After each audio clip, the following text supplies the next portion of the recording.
जय गणेश दोस्तों, स्वागत है आप सभी का एक बार फिर से। गणपति बप्पा आप व आपके परिवार पर अपनी कृपा दृष्टि सदा सर्वदा बनाए रखें। दोस्तों, यदि आप अपनी लाइफ में नया कुछ सीखना चाहते हैं तो चैनल को सब्सक्राइब जरूर करिएगा। दोस्तों, गुरुदेव प्रदीप मिश्रा जी ने अपनी कथा में बताया कि यदि पितृ दोष है तो आपको कैसे मालूम पड़ेगा, पितृदोष के लक्षण क्या हैं और पितृदोष निवारण के उपाय क्या हैं, पितृ भूखे हैं ये आप कैसे जानें।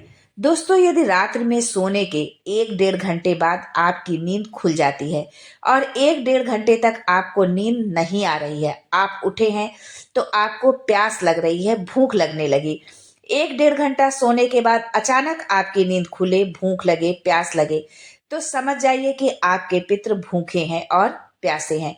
उनको जल की जरूरत है, उनको भोजन की जरूरत है। किसी भी नदी में, सरोवर में, तीर्थ में आप जाकर जब स्नान करते हैं तो स्नान करने के बाद आप ये नियम अपना बना लें कि अंजलि में जल लेकर के आपको अपने पूर्वजों को देना है। 3 वृक्ष पितरों के तुल्य बताया गया है। गुरुदेव ने बताया कि पहला वृक्ष है पीपल का, दूसरा बट वृक्ष और तीसरा है बेलपत्र का वृक्ष। अगर आपको रात्रि में नींद नहीं आ रही है, मन में गलत गलत विचार आ रहे हैं, नींद सुबह 3 बजे 4 बजे के बाद आती है, तो एक प्रैक्टिकल आप जरूर करके देखें, क्योंकि प्रैक्टिकल करने में क्या जाता है, कुछ आपको मिलेगा ही, आपका उससे कोई नुकसान नहीं होगा। आप 1 लोटा जल ले लीजिए, पानी ले लीजिए और उसमें थोड़ा सा दूध डाल दीजिए, कच्चा दूध आपको डालना है। बेलपत्री का पेड़, बट का पेड़, पीपल का पेड़, जो भी पेड़ आपके घर के आसपास है, उस पेड़ के नीचे ले जाकर दूध को दोपहर में सुबह 10 बजे से लेकर 12 बजे के बीच में आपको वो जल लेकर के आपको चढ़ा देना है। रात्रि को ना आपको प्यास लगेगी ना भूख लगेगी, और नींद एक बार लगी तो सुबह ही आपकी नींद खुलेगी। पीपल के पेड़ में 52,000 ब्राह्मण एक साथ निवास करते हैं, इसलिए वो पितृ तुल्य है। यानी कि जो ये 3 पेड़ हैं ये पितृ तुल्य क्यों है, इसका भी एक कारण है कि जो पीपल का पेड़ होता है उसमें 52,000 ब्राह्मण एक साथ निवास करते हैं, इसलिए ये पितृतुल्य है। वट वृक्ष जो है ये ब्रह्मा जी के मस्तक से बना है, इसलिए ये पितृतुल्य है। और बेलपत्री का वृक्ष माता पार्वती जी के अश्र से बना है। माता पार्वती जी के जब आंसू गिरे थे उस समय पितृलोक में हलचल मच गई थी कि हमारी नातिन के आंख में ये आंसू कैसे आ गए। मैनावती की पुत्री है माँ जगदम्बा, जगत जननी माँ जगदम्बा, माता पार्वती। माता पार्वती ने कहा कि ये मेरे आंसू नहीं, मेरा पुण्य भाग है, इसे मैं बेलपत्री के रूप में प्रकट करती हूँ। माँ जगत जननी माँ जगदम्बा माता पार्वती ने कहा कि ये मेरे आंसू नहीं, मेरा पुण्य भाग है, इसे मैं बेलपत्री के रूप में प्रकट करती हूँ। पितरों ने वर दिया था कि ये बेलपत्री का वृक्ष, इसके नीचे अगर कोई दीप लगाता है, शिव को स्पर्श करा के इस बेलपत्री को चढ़ाता है, उसके पितरों की शांति होगी, हम स्वयं उसको आशीर्वाद देने के लिए पधारेंगे। बेलपत्र पितृतुल्य है इसलिए।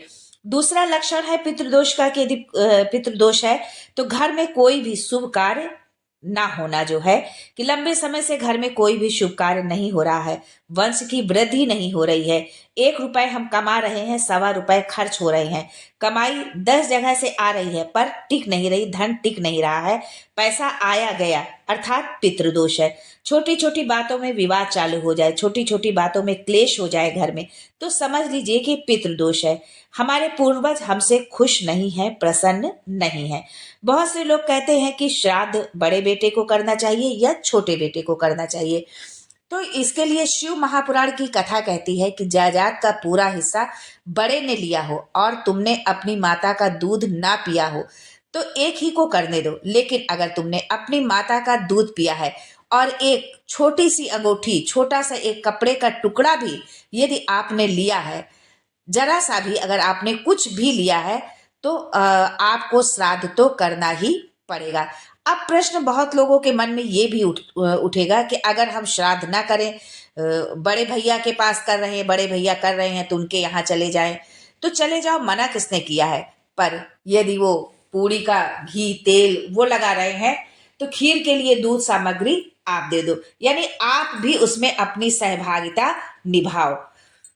अगर मायके में मान लो कोई बेटी है, अगर मायके में भाई भाभी आपके माँ बाप का श्राद्ध नहीं करते हैं, तो बेटी भी अपने माता पिता का श्राद्ध कर सकती है, क्योंकि उसने भी दूध पिया है अपने माता पिता का। पर वो श्राद्ध का भोजन जो बनेगा, वो बेटी का पुत्र या पुत्री जो भी हो वो कराएगा, और नाम वो नाना नानी का ले। अगर वो नहीं करा रहे हैं तो आप कर सकते हो। यदि आपके मायके में आपके भाई भाभी आपके माता पिता का श्राद्ध नहीं करा रहे हैं तो आप भी कर सकते हो। श्राद्ध में गाय के मुख में जब हम रोटी देते हैं तो उसके दो भाग करते हैं, यानी कि रोटी को बीच से दो टुकड़े कर लिए, ऊपर वाले भाग में भी थोड़ा सा गुड़ शक्कर या जो भी घर में मीठा बना हुआ है उसको रखा, और नीचे वाले भाग में भी थोड़ा सा गुड़ शक्कर मीठा रख लिया, एक के ऊपर एक रोटी रख ली और वो गाय को दे दी, खिला दिया गाय को। श्राद्ध पक्ष में भी दो रोटी का प्रमाण है कि गाय को दो रोटी दी जाती है, कुत्ते को दो रोटी दी जाती है, कागा को भी दो पूड़ी के हम टुकड़े करके देते हैं। तो दो पूड़ी का प्रमाण कहाँ से आया, इसके लिए भी हमारी शिव महापुराण की कथा कहती है कि रोटी के दो टुकड़े का प्रमाण जो है श्राद्ध पक्ष में ही ऐसा क्यों किया जाता है, रोटी के या पूड़ी के दो टुकड़े क्यों किए जाते हैं, तो इसका भी कथा में प्रमाण है कि बाकी के समय में तो दो रोटी का प्रमाण नहीं है, लेकिन श्राद्ध पक्ष में है। श्राद्ध पक्ष में ही कहा जाता है कि दो पूड़ी रख लिया, ऊपर से मीठा रख लिया और गाय कुत्ते को कागा को खिला दिया।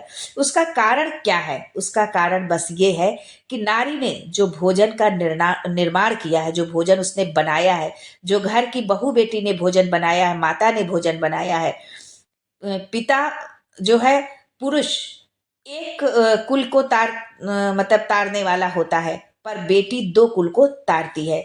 जब श्राद्ध पक्ष में दो भाग करके रोटी के देती है तो एक भाग उसके ससुराल वाले को मिलता है और एक भाग उसके मायके वालों को। जब गया जी का पिंडदान होता है तो नाना नानी का स्मरण कराया जाता है, इसीलिए घर में सारा सुख है पर हृदय में शांति नहीं है, तो समझ लीजिए कि घर में पितृदोष है। आज भी नियम है कि श्राद्ध का भोजन ब्राह्मणों को टेबल कुर्सी पर बिठाकर नहीं कराया जाता।